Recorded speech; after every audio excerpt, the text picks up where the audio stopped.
الصبح بدا من طلعته. حضرت امام مالک کہتے ہیں میں غریب کا بیٹا تھا. اکثر دین پڑھنے والے غریبوں کے بیٹے ہوتے ہیں. امیروں کے بچے ایف ایس سی پڑھتے ہیں, بی ایس سی پڑھتے ہیں, ٹیکنالوجی پڑھتے ہیں. غریبوں کے بچے دین پڑھتے ہیں اور پھر امیروں کو ممبریاں ملتی ہیں. غریبوں کے بچوں کو اللہ ممبر عطا فرماتا ہے, مصلی رسول اللہ دیتا ہے. حضرت سیدنا امام ابو مالک فرماتے ہیں میں غریب کا بیٹا تھا اور میری 6-7 بہنیں, میں اکیلا بھائی تھا. آپ فرماتے ہیں میرے ابا جی فوت ہو گئے. میری امی پکڑ کے مجھے ایک دھوبی کی دکان پہ لے گئی, کہنے لگی اسے کپڑے دھونے کا طریقہ بتا دے, سلیقہ سمجھا دے, یہ بھی ایک چھوٹی سی لانڈری کی دکان کھول لے گا, میری بیٹیوں کا پیٹ پالے گا. دھوبی کہنے لگا ٹھیک ہے, میں 2-3 درہم بھی دوں گا مہینے کے, اور جب کام سیکھ جائے گا تو تنخواہ بڑھ جائے گی. امام ابو مالک رحمت اللہ علیہ فرماتے ہیں میں بہنوں کے لیے روزی کمانے نکلا, میں بیوہ ماں کے سر پہ بوجھ اتارنے کے لیے نکلا, میں غربت کے عالم میں نکلا. رستے میں امام اعظم کا مدرسہ تھا. فرماتے میں وہاں چمکتے چہرے دیکھتا, لیکن اپنی غربت کو دیکھ کے میں آگے بڑھ جاتا, پریشان ہوتا کہ میں کیسے علم حاصل کروں گا. آپ فرماتے ہیں امام صاحب مجھے اکثر دیکھتے. ایک دن امام اعظم باہر نکلے, مجھے کھڑے ہوئے دیکھا تو قریب بلایا, سینے سے لگایا, ماتھا چوما. کیا نام ہے؟ میں نے کہا ابو مالک میرا نام ہے. کہا تمہیں پڑھنے کا شوق ہے؟ کہا بڑا شوق ہے. کہنے لگے چل آجا پڑھا کر, آجا مدرسے میں پڑھا کر. کہتے میں سارا دن وہاں پڑھتا, گھر سے کام کرنے آتا, سارا دن امام اعظم کے پاس پڑھتا رہتا. مہینہ آیا تو میری اماں کہنے لگی تنخواہ لاؤ. میں نے کہا امی جی تنخواہ تو وہ دے گا جو ڈیوٹی پہ جاتا ہو, میں تو پڑھنے جاتا ہوں. کہتے اماں گھر سے نکلی اور بڑے غصے کے ساتھ نکلی, کہنے لگی مولوی نے میرا بچہ خراب کر دیا, میرا بچہ خراب کر دیا. میں کام پہ بھیجتی تھی, اس نے کس چکر میں ڈال دیا, مسلوں سے بھی کبھی پیٹ بھرا ہے, کام بھی تو کرنے چاہیے نا. کہتے امام اعظم کے سامنے کھڑی ہوئی, امام صاحب بڑے امیر کبیر آدمی, اربوں خربوں پتی تھی, اور پھر اتنے بڑے عالم فقیر, سارا بغداد, سارا کوفہ, سارا مصر سلوٹ کرتا ہے. بی بی آئی اور تیل جملے, عورتوں کا طریقہ ہوتا ہے. کہنے لگی مولوی تیری سفید داڑھی, تیرا اتنا نام, تجھے خیال ہی نہیں آیا میں بیوہ عورت ہوں, تو نے میرا بچہ خراب کر ڈالا, میری یتیم بچیاں روٹی کہاں سے کھائیں گی, مسلوں سے بھی کبھی پیٹ بھرا ہے. کہتی اتنے سخت جملے کہے پر قربان جاؤ امام اعظم سنتے رہے اور مسکراتے رہے. کہنے لگے میری غلطی ہے, میری غلطی ہے, میری غلطی ہے, بی بی بھول گیا تھا, غلطی ہو گئی. بی بی کہتے تیری امام صاحب سنتے رہے. جب غصہ اتر گیا تو کہنے لگے اماں تیرا غصہ اتر گیا ہے؟ اتر گیا ہے. کہنے لگے تیرا بیٹا بڑا نیک ہے, تیرا بیٹا بڑا لائق ہے, تو اسے پڑھنے دے. کہنے لگے چپ کر دے مولوی, یہ پڑھے گا تو میں روٹی کہاں سے کھاؤں گی. امام صاحب کہنے لگے مجھے بتائے گی تیرے گھر کا خرچہ کتنا ہے. اس نے ایک لفظ پہ 3 دینار کا, ایک روایت ایسی بھی لکھی ہے بزرگوں نے, کہنے لگی 40 درہم ہے. اور اماں کہتی میں نے جان بوجھ کے زیادہ بتائے, حالانکہ میں کناب کا خرچہ کرتی تھی, لیکن جب کھلا ڈلا کرے تو وہ والا خرچہ بتایا. میں نے کہا 40 درہم خرچہ ہے, تو دے گا؟ تو کہتے امام اعظم کہنے لگے اماں تجھے لینے نہیں آنا پڑے گا, پہلی سے پہلے تیرے گھر میں پہنچ جایا کریں گے, یکم سے پہلے آئیں گے. او بھائیو کہاں استاد ملتے ہیں, کہاں استاد ملتے ہیں, کہاں وہ لوگ ملتے ہیں جو دعائیں مانگتے, التجائے کرتے, پیار کرتے. گزر گیا وہ دور, اب تو سوٹ لینے کا دور ہے, مٹھائیاں لینے کا دور ہے, ہاتھ ڈلوانے کا دور آیا ہے. اب کون پوچھتا ہے, اب تو پوچھتے ہیں تو میرے لیے کیا لایا ہے. حضرت سیدنا امام اعظم ابو حنیفہ رحمت اللہ علیہ 1 دن نہیں, 2 دن نہیں, 4 دن نہیں, 5 مہینے نہیں, 20 سال تک, کہنا آسان, بولنا آسان, سننا آسان, 20 سال تک امام ابو مالک کے گھر میں خرچہ دیتے رہے, وہ پڑھتے رہے. اماں کہنے لگی تو میرے بیٹے کو لگا تو لیا ہے, تو پڑھ کے بنے گا کیا. حضرت امام اعظم فرمانے لگے بادشاہوں کے تخت پر بیٹھ کر بادشاہوں کے ساتھ کھانے کھایا کرے گا, ان کے ساتھ بیٹھ کے حلوہ کھائے گا, وقت آئے گا وہ دیکھے گی. کہتے ہیں میرے امام انتقال کر گئے, وقت بیت گیا. ہارون رشید نے مجھے بلایا بغداد میں اور کہا میں آپ کو چیف جسٹس بنانے لگا ہوں. کہتے ہیں میں خوشی سے سجدے کرنے لگا, میں چیف جسٹس بنا. میں نے اپنی اماں کو خط لکھا کہ اماں بغداد آ جا, تیرے بیٹے کو اللہ نے بڑی شان عطا کر دی ہے. فرماتے ہیں ہارون رشید کی بیوی بڑی اولیاء کی, علماء کی بڑی فرما بردار تھی, محبت کرنے والی تھی. اس نے حلوہ بنا کے بھیجا, کھانا بنا کے بھیجا. ہارون رشید تخت پہ بیٹھ کے کھانے لگا تو کہنے لگا امام صاحب آپ بھی یہیں آ جائیں میرے ساتھ.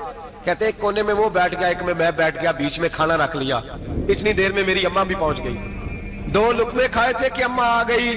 جب اماں نے مجھے تخت پہ بیٹھے دیکھا, ایک یتیم, ایک لوارث, ایک بن باپ کا بچہ, وہ کل تک جو بہنوں کے لیے 4 دینار نہیں لا سکتا تھا، تخت پہ بیٹھ کے جب روٹی کھاتے دیکھا تو اماں تڑپ گئی، روئی، چیخیں ماری۔ میں نے کہا اماں کیا ہوا؟ کہنے لگی بیٹا مجھے تیرا استاد یاد آ گیا ہے، اس نے کئی سال پہلے کہا تھا اسے دین کا علم پڑھنے دے، اسے فقیہ بننے دے، یہ بہت آگے جائے گا۔ دیکھ آج اللہ نے تجھے کتنی شان عطا کی ہے۔ کہا بیٹا یہ کمال تیرا نہیں، یہ امام اعظم ابو حنیفہ کا کمال ہے، یہ ان کا کمال ہے جنہوں نے تمہیں یہاں تک پہنچایا۔ میرے بھائی اپنی پوری زندگی حضرت امام اعظم ابو حنیفہ نے۔ آج تو اساتذہ کرام، اساتذہ مجھ سے ایک ٹیچر کہنے لگے حضرت جی دل نہیں لگتا، بے سکونی سی ہے، کچھ بتلائیں۔ تو میں نے کہا کلاس میں کوئی یتیم بچہ ڈھونڈ لیں، کوئی لاوارث بچہ ڈھونڈیں، اس کی وردی اپنے ذمہ لے لیں، کتابیں اپنے ذمہ لے لیں، اس کا خرچہ اپنے ذمہ لے لیں، روز جیب میں ٹافیاں ڈال کے جایا کرے کہ غریب کو دینی ہے۔ پر میں 2 مہینے یہ والا وظیفہ بھی پڑھ کے دیکھے، اللہ آپ کو سکون عطا کرے گا۔ یہ بھی کہنے لگے بڑی ٹھنڈک ہوئی ہے، بڑا سکون ملا ہے، بڑی تابعداری۔ میں نے کہا آپ لفظوں سے سکون چاہتے ہیں، وہ لوگ خدمت کر کے سکون لیتے تھے۔ کوفے کا ایک امیر آدمی تھا، پھر غریب ہو گیا۔ غریب، غربت بڑی پریشانی ہے، بڑی پریشانی، بڑی آزمائش۔ غریب بیوقوف اس لیے ہوتا ہے کہ اس کی جیب میں پیسے نہیں ہوتے۔ غریب مجبور اس لیے ہوتا ہے کہ اس کے پاس ہوتا کچھ نہیں نا، تو ساری آزمائشیں اکٹھی آ جاتی۔ غریب آدمی تھا، محنت مزدوری کرتا لیکن پوری نہ ہوتی۔ وہ کہتا ایک دن گلی میں ککڑی بیچنے والا آیا، تو میری ایک بیٹی تھی چھوٹی سی، باقی بچے بڑے تھے، چھوٹی ضد کرنے لگی، کہنے لگی ککڑی کھانی ہے، ککڑی۔ کہتے میں پریشان ہو گیا، دل ٹوٹ گیا، بیٹی نے سوال کیا ہے۔ فرماتے میں نے سوچا کس کے پاس جاؤں، کسی اور کے پاس مجھے سمجھ نہ آیا، میں سیدھا امام اعظم کے پاس چلا گیا۔ یہ شخص ہے جو مجھے دے گا بھی اور میرا پردہ بھی رکھے گا، مجھے دے گا بھی اور میرا، بولیے، میرا یہ پردہ بھی رکھے گا، یہ رسوا نہیں کرے گا، یہ فوٹو نہیں کھچائے گا، یہ فوٹو کھچا کے پہلے دن فیس بک پہ نہیں لگائے گا کہ میں غریبوں میں تھیلے بانٹ رہا ہوں، یہ اسی وقت اخبار والوں کو نہیں بلائے گا ایک تھیلا اور 6 اخباروں میں تصویریں، یہ اس طرح نہیں خیرات دے گا۔ حضرت امام اعظم کے پاس گیا تو فرماتے رش بہت زیادہ تھا، میں امام صاحب سے بات ہی نہ کر سکا، واپس آ گیا۔ امام صاحب نے بندہ بھیجا، فرمایا پتہ کر یہ بندہ کسی ضرورت کے لیے آیا تھا، رش کی وجہ سے بات نہیں کر پایا۔ کہتے واپس میرے پیچھے بندہ بھیجا، وہ میرے گھر تک آیا، گھر آ کے اس کو حالات کا پتہ چل گیا، واپس گیا۔ کہتے ہیں 3 تھیلیاں اشرفیوں کی بھر کے امام اعظم لائے اور خود آئے اور رات کے اندھیرے میں آئے اور مجھے تھیلیاں دے کے نا تو میرے آگے ہاتھ باندھ دیے۔ میں نے کہا حضور ہاتھ کیوں باندھتے ہیں؟ آپ فرمانے لگے یار دکھ اس بات کا ہے کہ تو میرا پڑوسی تھا اور تیری غربت کا مجھے پتہ ہی نہیں چلا، تو میرے علاقے کا تھا اور میں نے سوچا ہی نہیں، میرا اپنا تھا مجھے خیال ہی نہیں آیا۔ فرمایا معاف کر دے، میری شکایت نہ کرنا کہ یہ میری طرف توجہ نہیں کرتا۔ علم بھی تھا، عمل کا نور بھی تھا، تقوی کا حسن بھی تھا، غریب کی مدد کا جذبہ بھی تھا۔